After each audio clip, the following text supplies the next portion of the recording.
দেখো, পেশেন্ট যদি কনসাস থাকে মানে জেগে থাকে, তাকে কি করতে হবে? মিষ্টি পানি, চিনি পানি বা জুস, সুইট জুস তাকে ডাইরেক্ট মুখে দিয়ে খাওয়াতে হবে। এটা হচ্ছে পেশেন্ট যদি কনসাস থাকে। আর যদি পেশেন্ট আনকনসাস হয়ে যায়, সেই ক্ষেত্রে কি করতে হবে? 50 ml, 50 ml, 50% গ্লুকোজ তাকে আইভি দিতে হবে, ইন্ট্রাভেনাস ব্লাডে দিতে হবে তাকে 50 ml, 50%। বই নাই আছে তো, এই যে আপ টু 50 ml, 50% ম্যাম আছে সলিউশন ম্যাম। তোমার দিতে হবে গ্লুকোজ ইন্ট্রাভেনাস। হ্যাঁ, আর এছাড়াও দেওয়া যাবে, সেটা হচ্ছে গিয়ে সাবকিউটেনিয়াস বা ইন্ট্রামাসকুলার দেওয়া যাবে, সেটা হচ্ছে গিয়ে 1 গ্রাম গ্লুকাগন, গ্লুকান, এখানে লেখা আছে গ্লুকান। এটা তোমাদের আইএম বা সাবকিউটেনিয়াসলি দেওয়া যাবে।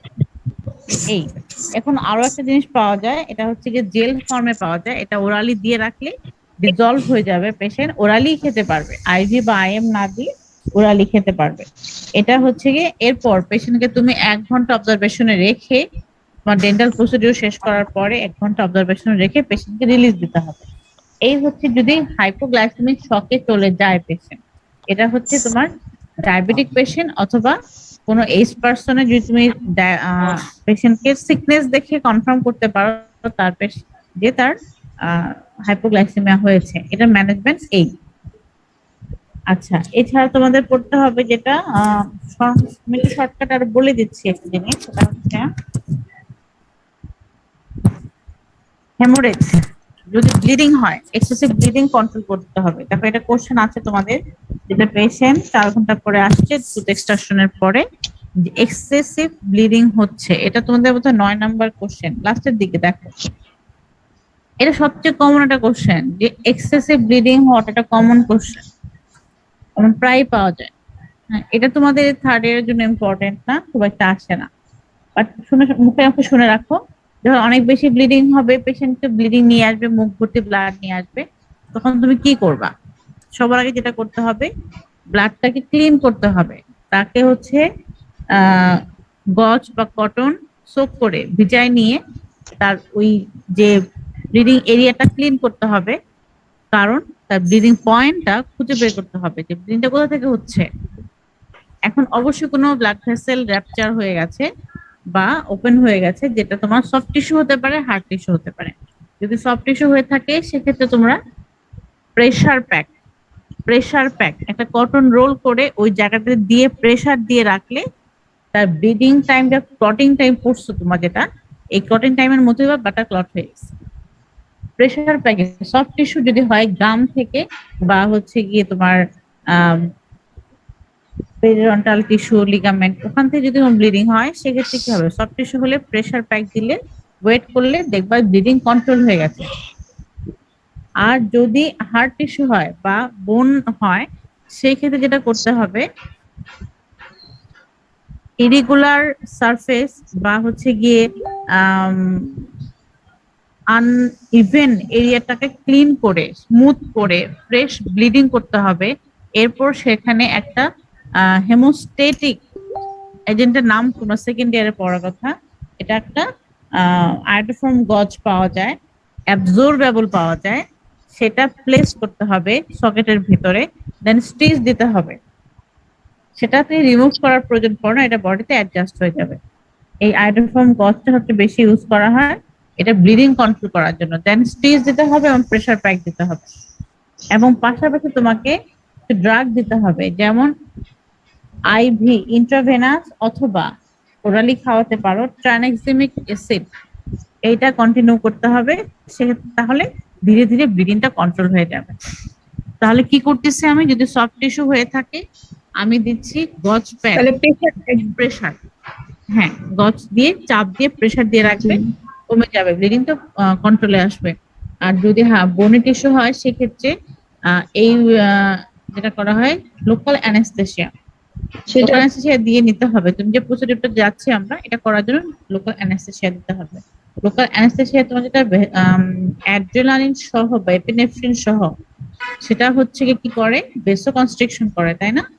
ভেসোকনস্ট্রিকশন করলে কি হয়, যখন আমি একটা এরিয়াতে লোকাল অ্যানেস্থেসিয়া দিব, তখন ওই এরিয়াতে ভেসোকনস্ট্রিকশনের কারণে ব্লাডটা তুমি অ্যানেস্থেটিক সলিউশনটা ওই জায়গাতে থেকে যাবে, ওই জায়গাতে খুব ভালো কাজ করবে, স্প্রেড হবে না।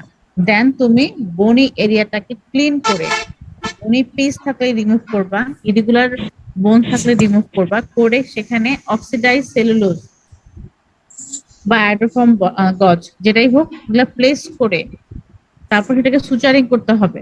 হ্যাঁ, এরপরও তুমি প্রেসার প্যাক দিবা। এখন ভেতরে যে দিলা জিনিসটা হেমোস্ট্যাটিক সলিউশন, এটা না দিলেও চলবে। আমরা অনেক সময় ট্রানএক্সামিক অ্যাসিড যেটা আমরা আইভি দিই, এটাকেই কটনে নিয়ে ওই জায়গায় প্রেস করে কিছুক্ষণ ওয়েট করি। আর ট্রানএক্সামিক অ্যাসিড কিন্তু একটা লিকুইড সলিউশন, এটা ক্যাপসুল আকারেও পাওয়া যায়, এটা আইভি দেওয়া যায় এবং অথবা ওরালি খাওয়া যায়। এই যে লিকুইডটা, এটাকে আমরা অনেক সময় কটনে নিয়ে সকেটে দিয়ে রাখি, সাথে সাথে কিছুটা কন্ট্রোল হয়ে যায়, এরপর আমরা সুচারিং করে দিই এবং পেশেন্টকে ট্রানএক্সামিক অ্যাসিড ওরালি অথবা আইভি তে অ্যাডমিনিস্ট্রেশন করে পেশেন্টকে ছেড়ে দিই। এই হচ্ছে তোমার ম্যানেজমেন্ট। এখন অনেক কিছু লিখছে সুন্দর করে, যেমন তোমাদের যে কোনো ওটি করার আগে পেশেন্টের হিস্ট্রি নিতে হবে, যে তার আহ হাত পা কেটে গেলে রক্ত পড়াতে বন্ধ দেরি হয় কিনা, পেশেন্টের হিমোফিলিয়া আছে কিনা, পেশেন্টের প্রিভিয়াস কোনো হিস্ট্রি আছে কিনা যে অনেক বেশি ব্লিডিং হচ্ছে। এগুলা কিন্তু আমাদের প্রিভেন্ট করার জন্য আমরা যে কোনো পেশেন্টের ওটিতে কাজ করার আগেই তাকে জিজ্ঞেস করে নিই। এটা হচ্ছে আমার প্রয়োজন। আর যদি চাও সেক্ষেত্রে ব্লিডিং টাইম, ক্লটিং টাইমটা রুটিন এক্সামিনেশন হিসেবে যে কোনো টুথ এক্সট্রাকশনের আগে আমরা করে নিতে পারি, তাহলেও জেনে যাবো যে পেশেন্টের এই সমস্যা আছে কিনা। আর তারপরেও যদি তোমার অনেক বেশি ব্লিডিং হয়ে যায়, পেশেন্ট যদি এনিমিক হয়ে যায়, পেল স্কিন কালার পেল হয়ে যায়, সেক্ষেত্রে তোমার প্রয়োজনে তাকে ব্লাড দিতে হতে পারে। ঠিক আছে? হ্যাঁ, জি ম্যাম। এই এটা হচ্ছে তোমাদের হেমোরেজ কন্ট্রোল করা। আচ্ছা, আর একটা জিনিস, এগুলো তোমাকে আমি শর্টকাট বলছি, আর অ্যানাফাইলেকটিক শক খুবই ইম্পর্টেন্ট, সেটা তোমাকে ডিটেল ভালোভাবে মুখস্থ করতে হবে। হ্যাঁ, আচ্ছা, আরেকটা কোশ্চেন সেটা হচ্ছে গিয়ে ইনফেক্টিভ এন্ডোকার্ডাইটিস। ইনফেক্টিভ এন্ডোকার্ডাইটিস এটা তোমাদের থার্ড ইয়ারে জানতে হবে, কারণ এটা যদি না জেনে কাজ করো পেশেন্টের বড় ধরনের ক্ষতি হয়ে যাবে। বুঝতে পারছো? জি ম্যাম। আচ্ছা, এটা কি জিনিস? ইনফেক্টিভ এন্ডোকার্ডাইটিস কি জিনিস শোনো। এটা হচ্ছে পেশেন্টের যদি রিমাটয়েড আর্থ্রাইটিস থাকে, অথবা পেশেন্টের হার্টের ভালভে যখন কোনো প্রস্থেসিস করা থাকবে, বা ওখানে কোনো হার্টের কোনো ডিজিজ বা হার্টের ভালভুলার কোনো ডিজিজ থাকবে, অথবা রিমাটয়েড আর্থ্রাইটিস থাকবে, এই ধরনের কোনো হিস্ট্রি যদি পেশেন্ট দিয়ে থাকে, সেই ক্ষেত্রে তোমাকে যে প্রসিডিউরটা মেনটেন করতে হবে সেটা হচ্ছে গিয়ে পেশেন্টকে ইনফেক্টিভ এন্ডোকার্ডাইটিস প্রিভেন্ট করার জন্য পেশেন্টকে ওটি শুরু করার বা একটা এক্সট্রাকশন অথবা স্কেলিং শুরু করার আগে কিছু ড্রাগ দিয়ে নিতে হবে। এখন যদি পেশেন্টের রিউমেটয়েড আর্থ্রাইটিস বা হার্টের ভালভে কোনো প্রস্থেসিস করা থাকে, কি হবে? যখন আমরা ওরাল ক্যাভিটিতে কোনো কাজ করব, স্কেলিং করব বা এক্সট্রাকশন করব বা একটা গাম রিসেকশন, কোনো একটা যে কোনো প্রসিডিউরে যাব, আমাদের ব্লিডিং হবে।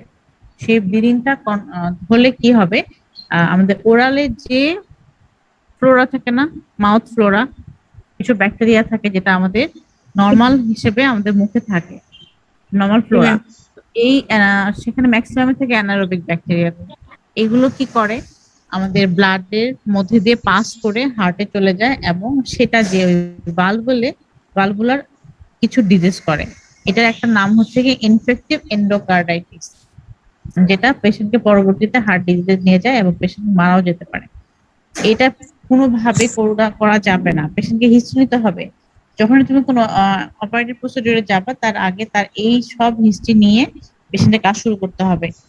এখন এই যে তুমি নিলা হিস্ট্রি, পেশেন্ট পজিটিভ পাও, তাহলে তুমি কি ড্রাগ নিয়ে প্রিভেন্ট করতে হবে সেটা হচ্ছে তোমাদের জানতে হবে।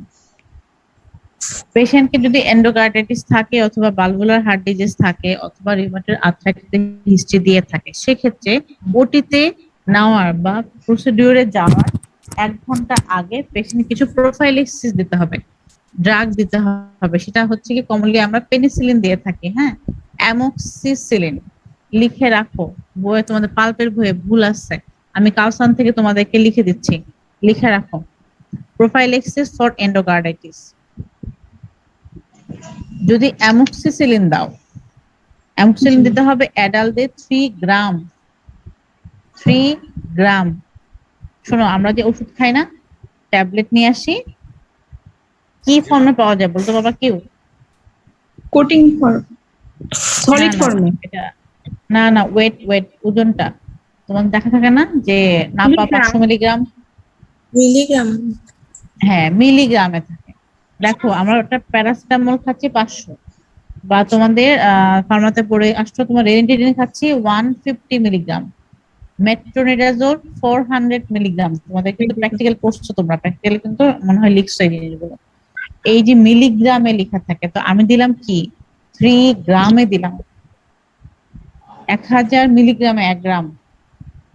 হ্যাঁ, তাহলে কি হচ্ছে আমার অ্যামোক্সিসিলিন যে 3000 ফর্মে পাওয়া যায়, অ্যামোক্সিসিলিন যে ফর্মে পাওয়া যায় সেটা হচ্ছে গিয়ে ওই যে মক্সাক্লেভ, মক্সাসিল, টাইসিল, এগুলো বাজারে বিভিন্ন নামে পাওয়া যায়।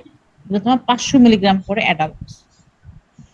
500 500 মিলিগ্রাম, আমার 1000 মিলিগ্রামে 1 গ্রাম। তার মানে আমার কয়টা লাগতেছে? 6টা।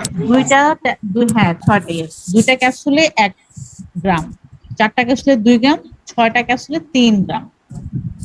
ঠিক আছে, দেখো 6টা ক্যাপসুল একবারে খাওয়াতে হবে। অবাক হওয়ার কিছু নাই, রোগীও অবাক হয়ে যাবে, কিন্তু বলে নিতে হবে যেটা আপনার সেফটির জন্য। অপারেশনের 1 ঘন্টা আগে অ্যাডাল্টদেরকে 3 গ্রাম, তোমরা মনে রাখার জন্য মনে রাখবা যে 6টা ক্যাপসুল, কারণ বাজারে তো আমাকে এটা 500 মিলিগ্রাম করে পাওয়া যায়। আর যদি দেখো যে 1000 মিলিগ্রাম পাওয়া যাচ্ছে, এটা 3টা খাওয়াবা। এরকম 3 গ্রাম পেশেন্টকে খাওয়ানোর পরে 1 ঘন্টা ওয়েট করতে হবে। এটা হচ্ছে অ্যাডাল্টদের জন্য। চিলড্রেন, হ্যাঁ, চিলড্রেন হচ্ছে গিয়ে 5 to 10 ইয়ার্স পর্যন্ত, হাফ ডোজ অফ অ্যাডাল্ট। এটা হচ্ছে কি অ্যাডাল্টের হাফ ডোজ দিতে হবে। যদি তোমার 10 বছর উপরে হয় অ্যাডাল্ট ডোজ, 5 থেকে 10 বছর হলে হাফ ডোজ, আর 5 বছরের নিচে হলে 1/4 ডোজ।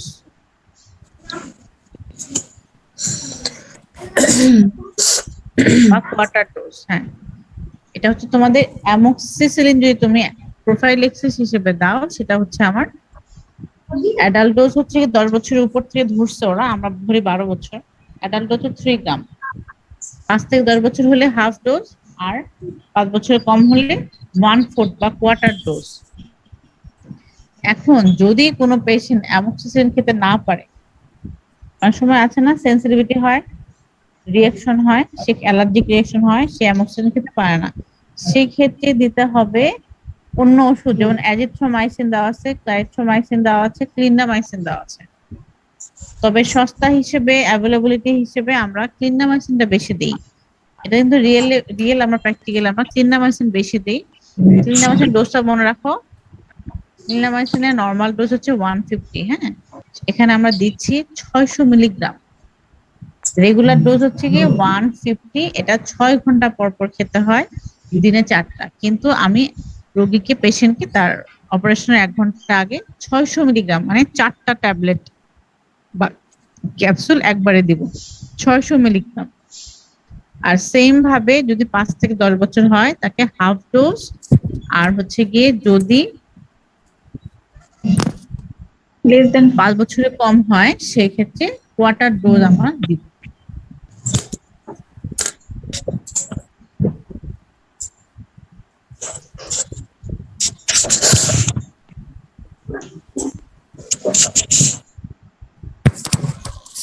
এটা হচ্ছে যদি তোমাদের অ্যামোক্সিসিলিনে কোনো সেনসিটিভিটি অথবা অ্যালার্জিক রিঅ্যাকশন হয়ে থাকে, সেই ক্ষেত্রে আমরা পেনিসিলিন না দিয়ে ক্লিন্ডামাইসিন দিব।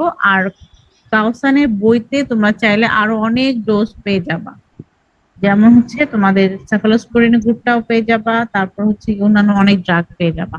ঠিক আছে, তবে অল্টারনেটিভ হিসেবে একটা তোমাদের পরীক্ষার খাতায় লিখতে হবে, শুধু পেনিসিলিন দিয়ে দিলাম এটা হবে না। এই হচ্ছে ইনফেক্টিভ এন্ডোকার্ডাইটিস। আর আমি হেমোরেজ তো শর্ট বলে ম্যাম ক্লিনটামাইসিন কত গ্রাম দিব ম্যাম? 600 মিলিগ্রাম। 600 milligram clindamycin. যেটা রেগুলার আমরা যেটা খাই সেটা হচ্ছে কি 150। তার মানে আমি 4টা ক্যাপসুল একবারে দিব। আচ্ছা ম্যাম।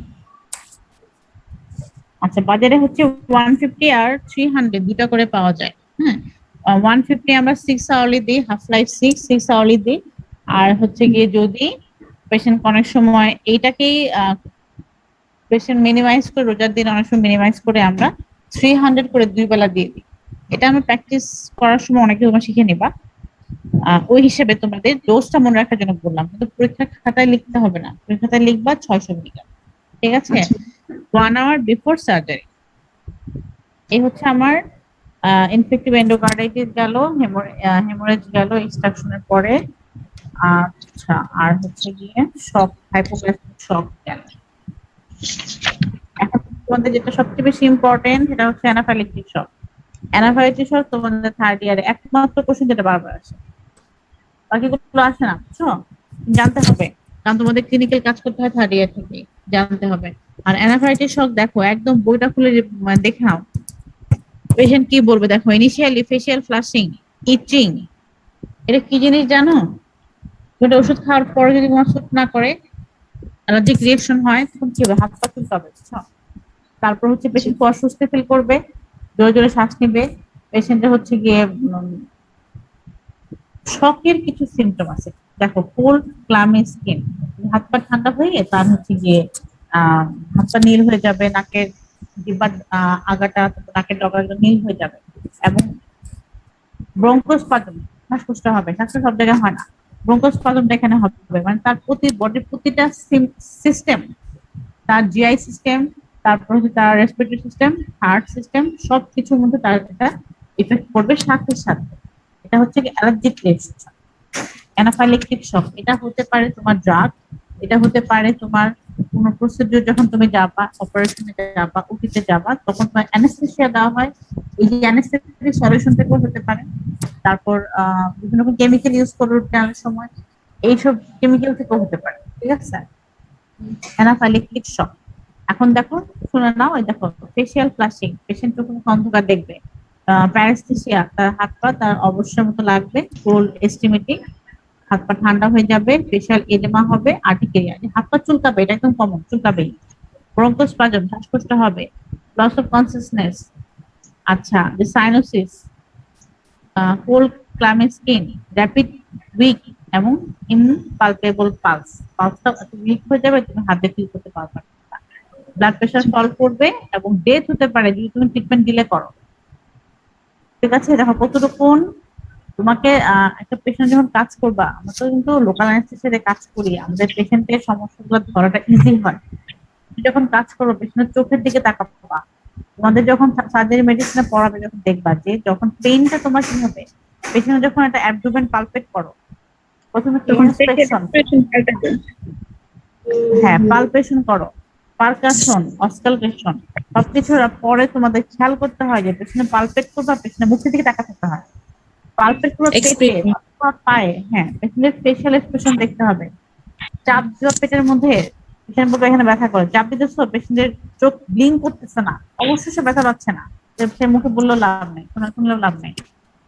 পেশেন্টের ফেস একটা চোখের পলকের একটা চেঞ্জ আসবে, এটা তুমি খেয়াল করতেই হবে। এবং কন্টিনিউয়াস যখন পেশেন্টে যখন হা করে আমরা কাজ করি 15-20 মিনিট, পেশেন্ট চোখ বন্ধ করে শুয়ে থাকে না, পেশেন্ট বলা যায়, বলতে হবে চোখ তাকায় থাকে না, চোখ বন্ধ করলে হবে না, তাকায় থাকতে হবে।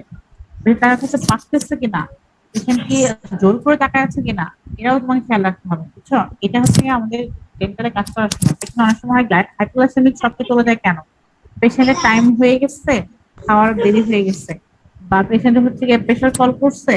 এই যে সিমটম গুলা, পেশেন্টের পেইন হচ্ছে না, পেশেন্টকে বুঝতে পারবে না, সে আরামে শুয়ে আছে, কিন্তু সে ভিতরে ভিতরে অসুস্থ হয়ে যাচ্ছে। তোমাকে সেটা খেয়াল রাখার জন্য পেশেন্টকে বলতে হবে, টাকা টাকা চোখ বন্ধ করে ঘুমায় পড়লে হবে না। হ্যাঁ, অনেক সময় আমরা রিভিং করি, পেশেন্ট হা করে রিমার দিয়ে রিভিং করতে করতে পেশেন্ট মুখ বন্ধ করে ঘুমিয়ে গেছে, এগুলো করা যাবে না। পেশেন্টকে বলতে হবে টাকা থাকে, জিজ্ঞেস করবা ভালো আছেন, ব্যথা হচ্ছে, ঘুম পাচ্ছে, কথা বলতে হয়, বুঝছো? ওটি করার সময় কথা বলতে হয়। যখন তোমাদের যে স্পাইনাল দিয়ে যে আমাদের সিজার করে না, পেশেন্টদেরকে কিন্তু কথা বলে, টাকা থাকেন, কেমন লাগতেছে, একটু কথা বলে জিজ্ঞেস করে। পেশেন্টের কতটুকুন সেন্সিটিভিটি কাজ করতেছে, তার ব্রেন কতটুকুন অ্যাক্টিভ, সেটা খেয়াল করে নেয়। বুঝছো? আচ্ছা, যাই হোক, এই হচ্ছে তোমাদের অ্যানাফাইলাইটিস শকের সিমটম, হ্যাঁ, কিন্তু তোমাদের দেখে তোমাদের বুঝে নিতে হবে যে এখান থেকে শকে চলে যাচ্ছে, এটা বুঝতে হবে। সাথে সাথে যেটা করতে হবে, দেখো ফার্স্টে তোমাদের লেখা আছে লে দ্য পেশেন্ট ফ্ল্যাট, সম্পূর্ণ ভুল কথা। অ্যানাফাইলাইটিস শকে তুমি পেশেন্টকে ফ্ল্যাট করে শুয়ে পা উপর দিয়ে তুলে দিবা, এটা কোনো প্রয়োজন নাই। তবে হ্যাঁ, পেশেন্ট যে অস্বস্তি বোধ করবে, পেশেন্টকে একটু রিল্যাক্স করার জন্য তুমি তাকে একটা কমফোর্টেবল পজিশনে শোয়াতে পারো।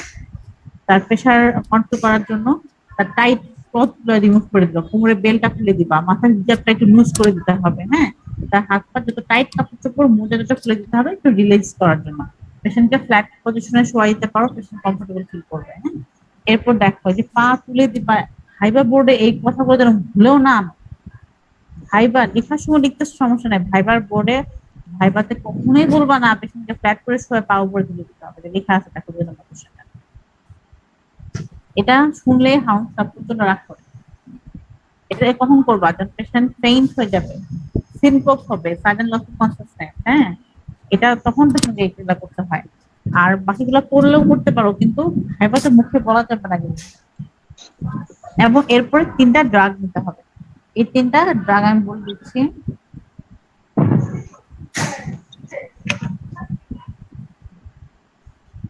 আচ্ছা, 3টা ড্রাগের মধ্যে হচ্ছে কি একটা, সুন্দর করে লিখে দিচ্ছিলাম।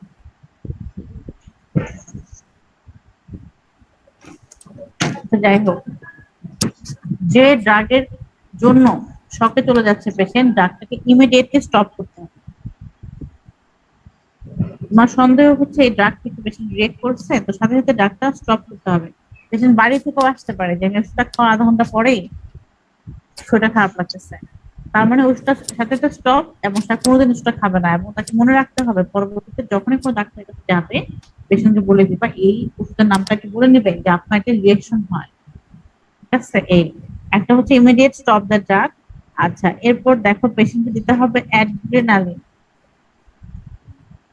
বা ভেসোকনস্ট্রিক্টর দিতে হবে, অ্যাড্রিনালিন বা এপিনেফ্রিন দিতে হবে। দেখো 0.5 থেকে 1 ml দিতে হবে, 1:1000 এই অনুপাতে দিতে হবে। এবং প্রতি 15 মিনিট পর পর পেশেন্ট রেসপন্স না করা পর্যন্ত, এটা হচ্ছে গিয়ে মানে লাইফ সেভিং ড্রাগ। তার হার্ট কলাপস হয়ে যেতে পারে, অ্যাড্রিনালিন দিলে হার্টের কলাপসটা বন্ধ হয়ে যাবে, হার্ট কলাপস হবে না। ইমিডিয়েটলি তোমাকে একটা অ্যাড্রিনালিন দিতে হবে। একটা পেশেন্ট মরে গেছে, মনে হচ্ছে মরে যায়, কার্ডিয়াক অ্যারেস্ট, তাকে তো অ্যাড্রিনালিন দিলে পেশেন্ট জেগে উঠবে। অনেক সময় দেখো ইংলিশ মুভিতে বা তামিল সিনেমাগুলো দেখা যায়, এটা মরে গেছে পরে অ্যাড্রিনালিন দিচ্ছে জেগে উঠছে। এটা মুভি ছিল না, বারবার মারে যে, মরে না, তারপর মেরে ফেলে আবার মারে আবার মারে, এই এই একটা জিনিস। এরপরে দিতে হবে তোমাকে ক্লোরফেনিরামিড, এটা হচ্ছে কি অ্যান্টি অ্যালার্জিক ড্রাগ। আরেকটা দিতে হবে তার হচ্ছে কর্টিকোস্টেরয়েড বা হাইপার সেন্সিটিভিটি রিমুভ করবে হচ্ছে ক্লোরফেনিরামিড, এটা মনে রাখতে হবে। আর 10 মিনিট আমার ক্লাস আমি শেষ করে দেবো। আরেকটা ড্রাগ হচ্ছে গিয়ে স্টেরয়েড দিতে হবে। 3টা ড্রাগ, হ্যাঁ, একটা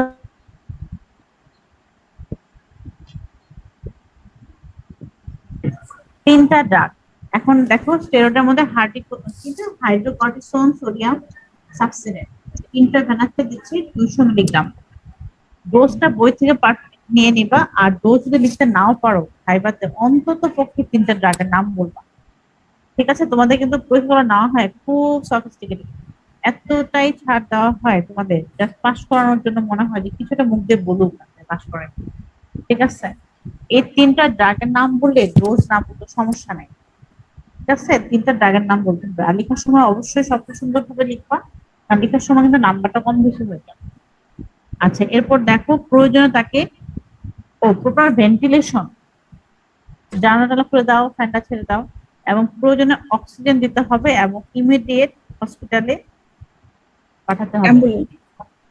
হ্যাঁ, হসপিটালে দিতে হবে তাকে। ভেন্টিলেশন যদি তার কাজ না হয়, তাকে অবশ্যই অক্সিজেন মাস্ক দিতে হবে, এবং তাকে ইমিডিয়েট হসপিটালাইজ করতে হবে, কারণ পেশেন্ট ফুল রেসপন্স না করা পর্যন্ত এই সবগুলা ড্রাগ ইন্টারভেলে চলতে থাকে, বুঝতে 15 পারছো? মিনিট পর পর? না, 3টা সবগুলো একসাথে? 15 মিনিট পর পর না।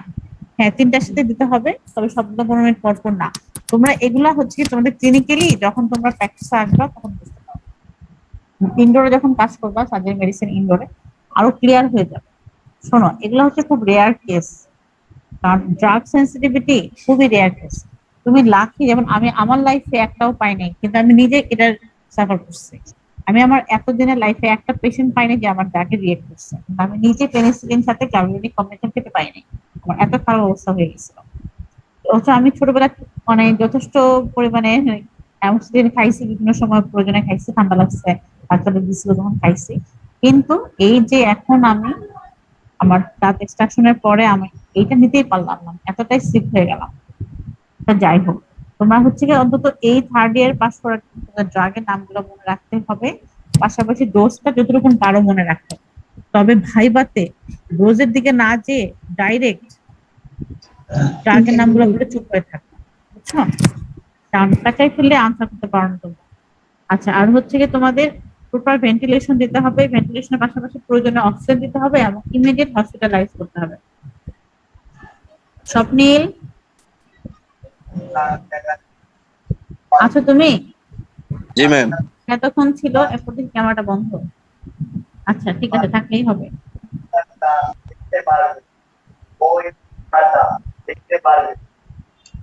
কেউ কিছু বলতেছো?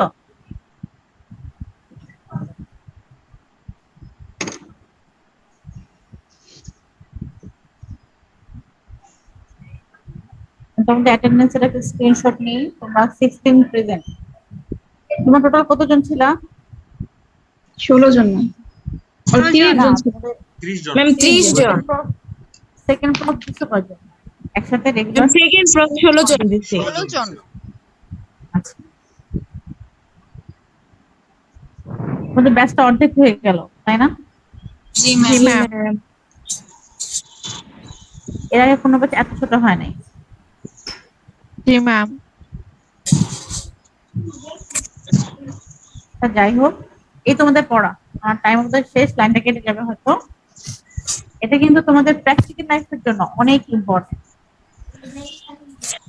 প্র্যাকটিক্যাল তোমাদের ক্লিনিক্যালি কাজ করার জন্য অনেক ইম্পর্টেন্ট। আর প্র্যাকটিক্যাল যদি বাদ দাও কোনো দরকারই নাই, শুধু এনএফআইটি সব মুখস্থ করে নাও, পরীক্ষায় ছাড়া মনে হলো ক্লাস না। এমসিকিউতে আসে, এমসিকিউতে আসে, কিন্তু এনএফআইটি সব ছাড়া কোনোটাই আর পরীক্ষায় আসে না, ঠিক আছে? আর লিস্টটা মনে রাখবা কি কি কম্পিটিশন অ্যারেঞ্জ করে এটা আসে, এটা মনে রাখতে হবে। আর এনএফআইটি একটাই পরীক্ষায় আসে আর কিছু না।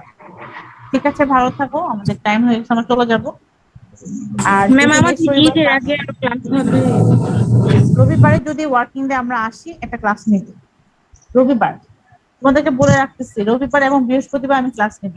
তোমরা আমাকে সকাল থেকে একটা নক দিবা, কেউ একজন মেসেঞ্জারে গ্রুপে নক দিবা যে আমি টাইমটা কখন নিব।